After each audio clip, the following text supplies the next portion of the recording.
Matt's going to help us out here. Matt, you'll notice he has a black dot in the middle of his middle finger, first knuckle up from his palm, and that's his left hand.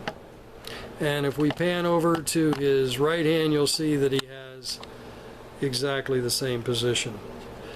Middle finger, first knuckle up. So everything we're going to be looking at in grip, when Matt has a good grip, he's going to feel pressure in those points. This is true of putter as well, by the way. We're just going to be looking at full swing today.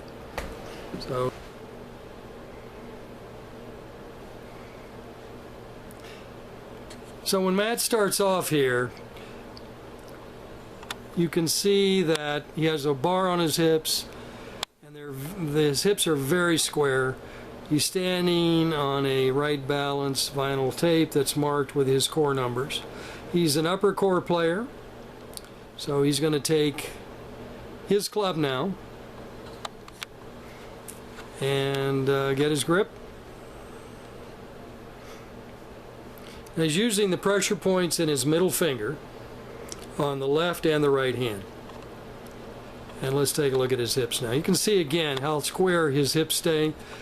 You can look at his knees down the line. And Matt, if you would take your right hand off the club and just let it hang, and you can see how neutral his shaft plane is. So a good grip will set the shaft plane neutral. It'll square your hips. And Matt, if you could bring that shaft vertical and show the range of motion you have both directions.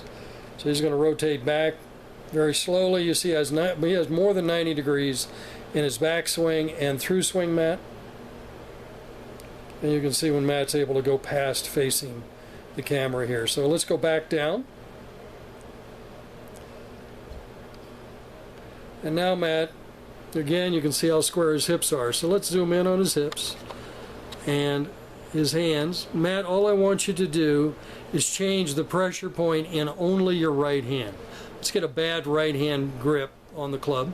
So he's getting it closer into the palm, and you can see his hips just rotated out, open. So think about the following. The right side, the right hand controls the right side of the core. Matt, would you take your right hand off now? Let's see what happened. And now that's called a low shaft plane. You'll see how his hands are out of neutral. So through the swing, his shaft is going to move and his hands are going to move out under the shoulders. So Matt, would you bring that club now to vertical, and let's see his backswing rotation, as you're going to see here, because his same grip you just had in the right hand, left hand's good. He should have good rotation back. So his backswing is controlled, and he does. Left hand controls backswing. Let's see how far you go in the through swing now, Matt. And he's stuck right there. So you can see, remember how much motion he had before. Now, Matt, let's change both hands. Bad grip in both hands. We'll move out of those pressure points in the middle finger. So when you get your grip in your left hand, you want that fatty pad on top, and the pressure point on that knuckle. This only works in your dominant core region. Please remember that. So, and Matt, well, let's zoom in on those hips again, and you can see how far. If you look at his right knee, you'll see it's rotated out. It's protruding out, and his hips are pretty wide open. Matt, would you take your hand off again, and let's see what we have. Now his shaft plane has gone high. So with a bad grip in both hands,